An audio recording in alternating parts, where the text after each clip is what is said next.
sommes en juin 1967. L'endroit est la mer de Chine méridionale près des côtes du Vietnam. L'United States Ship Arnett County a parcouru 10 000 miles depuis la côte ouest des États-Unis et est arrivé à la rivière Cochin dans le delta du Mékong. La guerre qui attend ces hommes se déroulera sur les rivières et les rizières de cette terre ancienne. Pendant les 12 prochains mois, ils lanceront des patrouilleurs et des hélicoptères armés contre l'ennemi. Ils chercheront depuis les airs et patrouilleront sur des milliers de kilomètres de voies navigables pour combattre le Viet Cong. Voici leur histoire.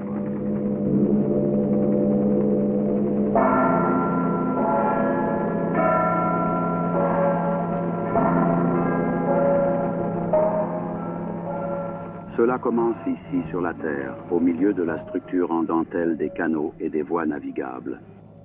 Voici le cœur du Sud-Vietnam, le delta du Mékong. Ici, où les forêts de mangroves s'étendent à perte de vue, où des fermes luxuriantes et des rizières parsèment la terre, les Viet Cong exercent une tyrannie de l'ombre sur la population, utilisant les tactiques ancestrales de la force et de la terreur. 0442, tu viens cette fois, Moïse.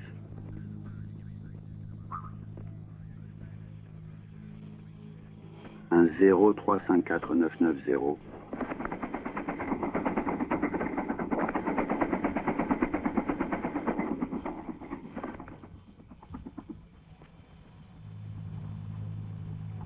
Ces hommes et d'autres comme eux sont venus ici pour aider cette petite nation prise au milieu de la guerre.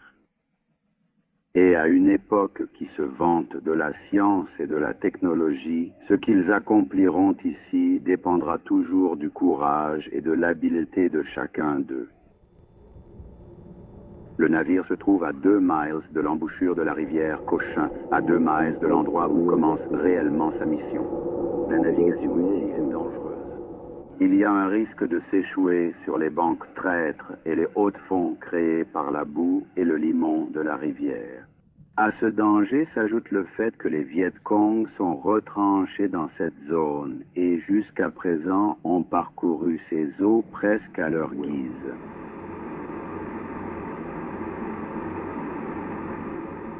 Pour les 278 hommes qui composent ce navire, c'est la dernière étape d'un long voyage. C'est un instant de solitude. San Francisco et Seattle sont loin derrière. Les images et les sons d'un monde autrefois familier ont laissé place au silence inquiétant de la rive de la jungle toute proche.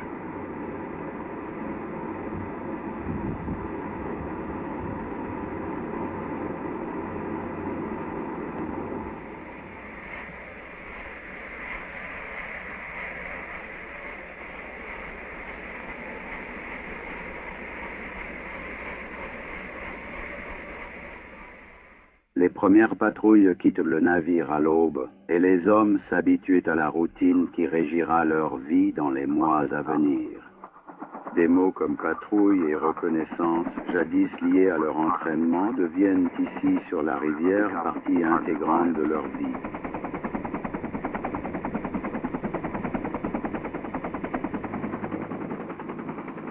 Loin en contrebas, l'inconnu s'étend d'horizon en horizon. Sous eux se trouve un autre monde, fait d'incertitudes et de dangers. Le travail a commencé. Officier, faites votre rapport. Une guerre ne dépend pas de la cérémonie. Pourtant, même ici, à quelques mètres du territoire du Viet Cong, il y a du temps pour l'appel du matin. Ici, sur le navire, on se lève au son du clairon et on fait la queue pour recevoir sa nourriture. Vous vivez et travaillez avec d'autres hommes dans l'espace exigu d'une coque de fer, et vous vous habituez aux formalités de la vie à bord. Mais pour beaucoup, les formalités s'arrêtent lorsque leur travail commence. Leur travail se fait sur le fleuve, et pour les 16 prochaines heures, leur maison sera un petit bateau en fibre de verre armé, qui les emmènera loin de la sécurité et du confort du navire.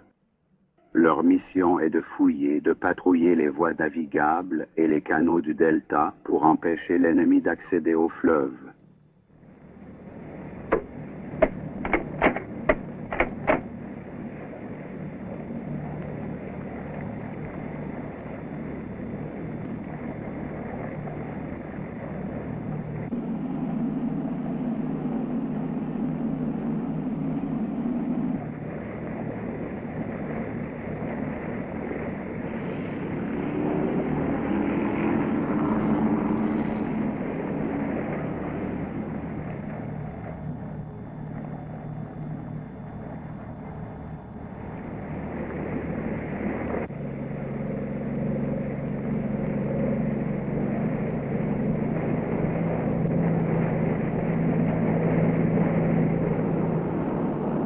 Dans le delta du Mékong, le fleuve est la clé de la terre. Pour les Vietnamiens qui vivent d'ici et l'utilisent chaque jour, c'est le cœur de leur existence. Il nourrit leur culture, offre une voie vers le marché et fait vivre leur famille. Ces eaux sont les autoroutes du commerce. Et il y a plus de 8000 kilomètres de canaux naturels et artificiels qui serpentent à travers les villes, les villages et les hameaux. Mais si ces eaux offrent un mode de vie aux habitants, elles offrent aussi un moyen de transport à leurs ennemis. Les Viet Cong utilisent les rivières pour transporter des armes, des munitions et des provisions et pour extorquer des taxes à la population.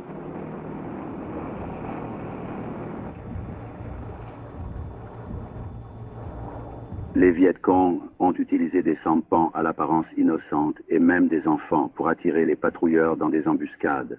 Et les hommes ont appris à leurs dépens qu'ils ne peuvent pas se détendre un seul instant. Une grenade à main dissimulée, un fusil caché, voilà la marque de l'ennemi et le sceau de la guerre de guérilla. Jusqu'à ce que les bateaux soient minutieusement fouillés, tout le monde doit être suspect.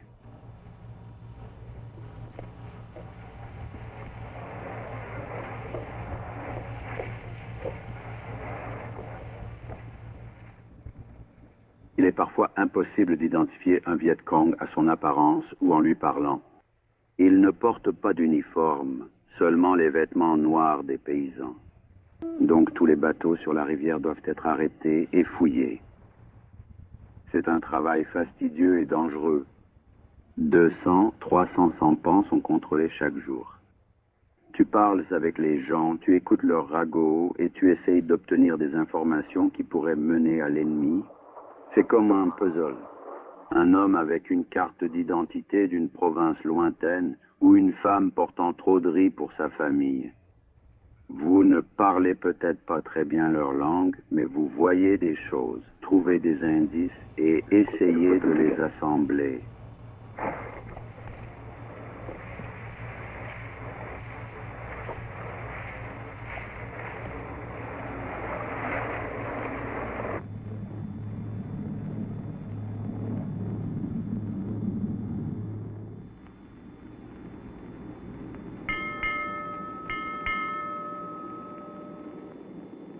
Loin des ports d'escale, les hommes s'affairent à la tâche de maintenir le navire en bon état. Et ses armes prêtes,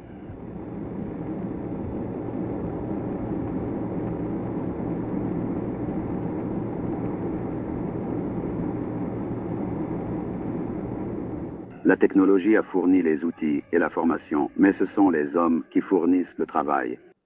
L'équipement doit être bien entretenu. Chaque heure de patrouille entraîne des heures de travail pénibles et épuisants. Il n'y a pas de place pour l'erreur. Dans les jours qui suivent, la vie des autres dépendra de la performance et de la patience de ces hommes.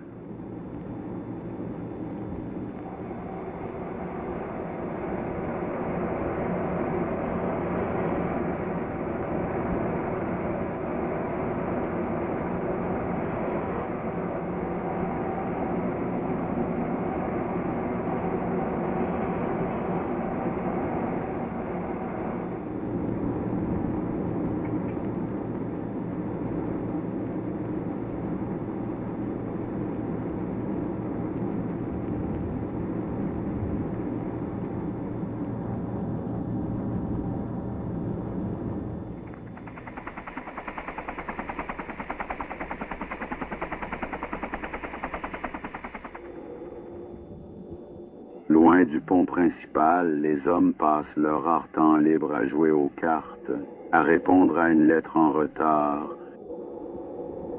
ou à lire un magazine dépassé. Mais la veille continue.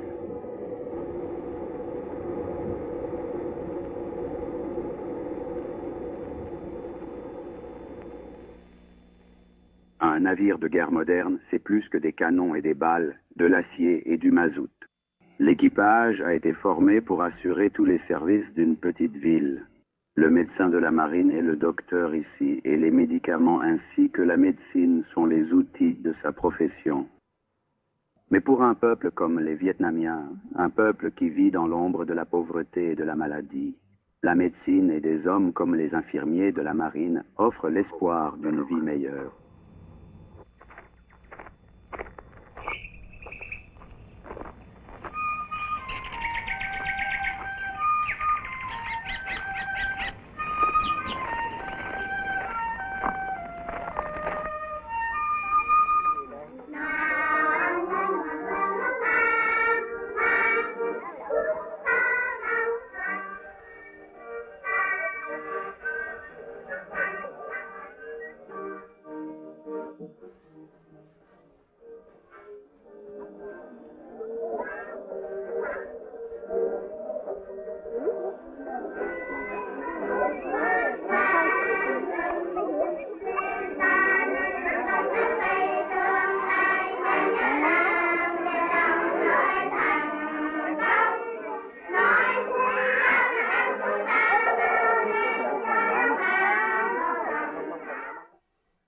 Les hommes ont parcouru 30 kilomètres jusqu'au village de Hung My sur la rivière Co Chan. La plupart des Vietnamiens vivent dans un village comme celui-ci. Une communauté de 2000 personnes qui travaillent en la terre, élèvent du bétail et exercent leurs métiers locaux. Mais leur vie autrement simple est compliquée par les maladies et les infections. Le médecin a installé une clinique dans la cour de l'école locale où des patients se sont déjà rassemblés. Après application sur les zones concernées. Oui. Comme ça, nous devrons appliquer ça 2 fois par jour.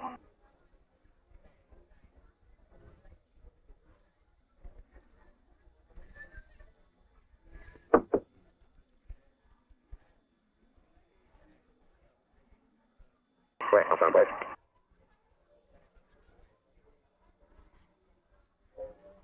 Deux toutes les 4 heures.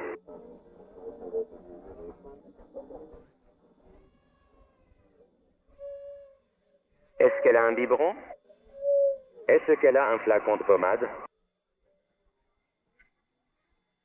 Il n'y a pas de monument pour ce qui est accompli ici. Il n'y a pas de gloire. Dans cette guerre, le travail accompli ici est aussi crucial que toute bataille.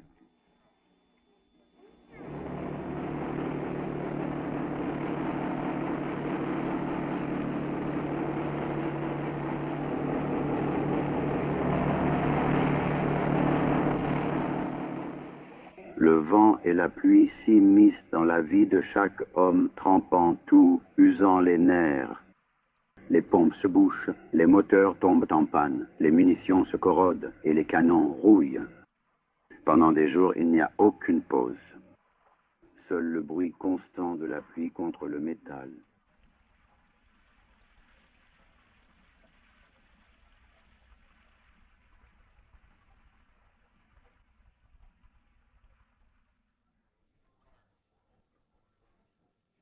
Mais le travail de la guerre continue.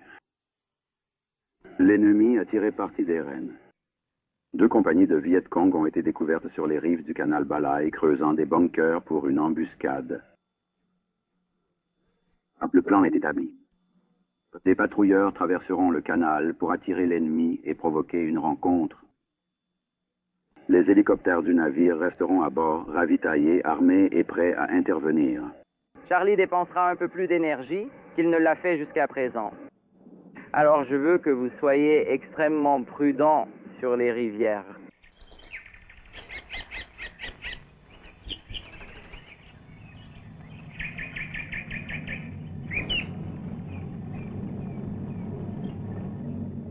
Les risques d'entrer dans un canal étroit sont grands.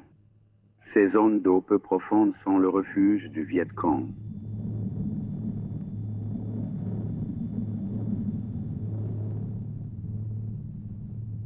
Les bateaux sont obligés d'avancer lentement, devenant des cibles faciles pour les tirs ennemis.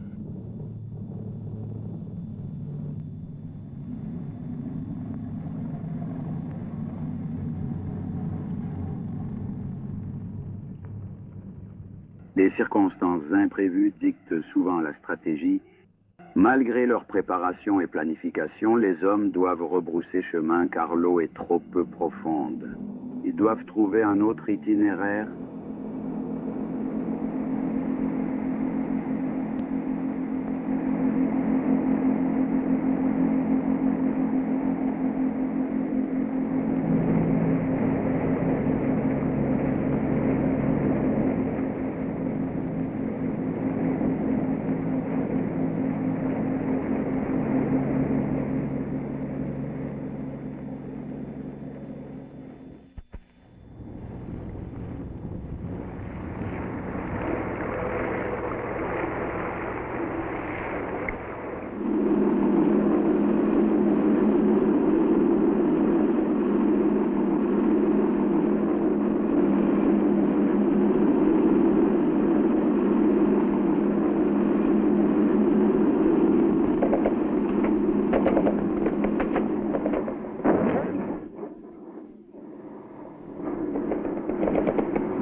Jingle Juliette. Jingle Juliette. Irona 2, allez-y. Équipage Iron House, Juliette seule, tir à l'avant. Coordonnées séparées d'ici officier, 540210. Bien sûr, Juliette. Ici Ironhat 2. Reçu Alm. Bon, ici la radio. Brouillez les collines.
D'accord, Bill.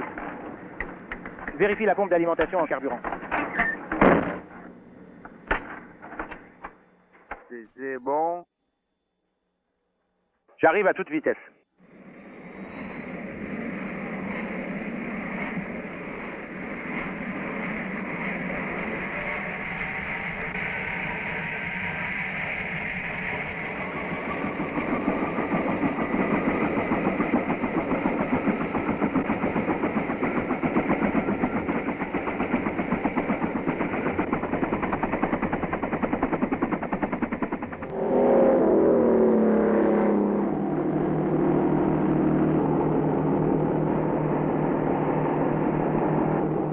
Tournez vers l'avant, cap 180.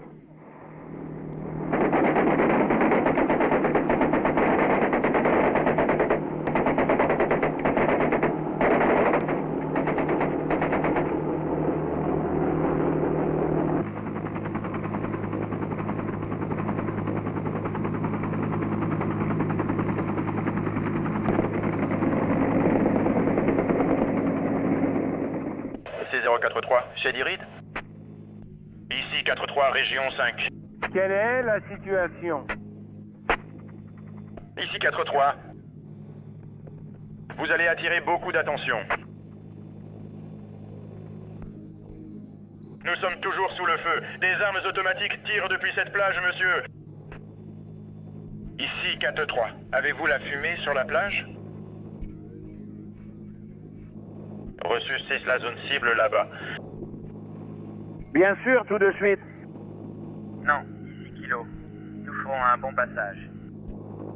Kilo, ici 4-3. Préviens-moi quand tu commences ta passe et nous viendrons juste derrière toi.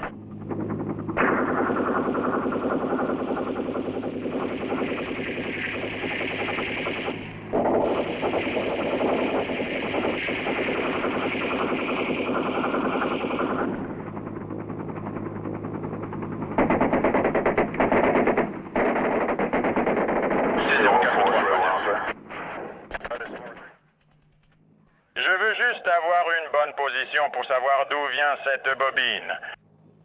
Ici 4-3, Roger. Tasse ma fumée là-dedans. Nous avons été la cible de tirs d'armes automatiques. Du côté de la plage et aussi depuis la lisière des arbres, de chaque côté de la fumée, allant du nord au sud.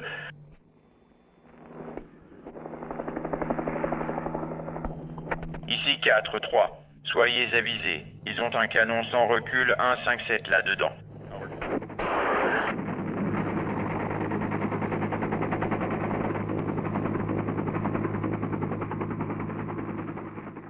L'épreuve de cette bataille est terminée, mais la victoire n'est pas encore assurée.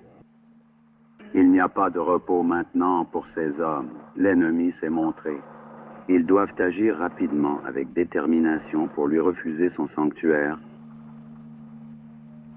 Le centre de commandement vietnamien a localisé de nouvelles cibles hors de portée des Patrol Boat River, positions de tir ennemis, bunkers et ravitaillement. 8-0.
Lors de cet engagement, l'un des hélicoptères a été abattu par un tireur d'élite dans une sampan. C'est le prix que quelques-uns paieront dans toute guerre, le coût de l'engagement. Et pour le reste de leur séjour au Vietnam, ces hommes paieront ce prix encore et encore.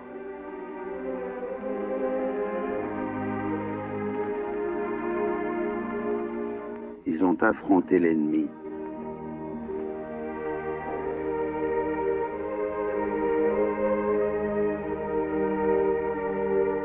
Ils ont enduré l'épreuve du combat.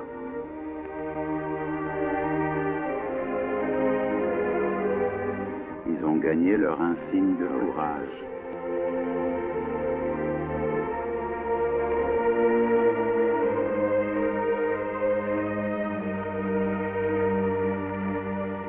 Un homme blessé arrive sur Civière. Un autre appel au combat.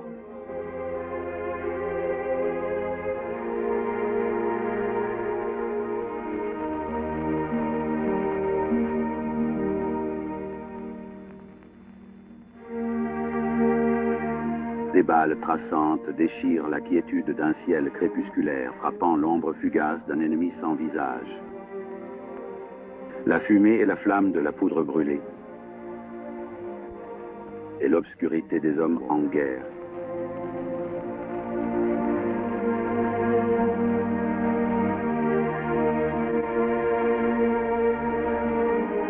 Le combat continue. Mais ces marins, ces hommes usés et fatigués, ont gardé la foi.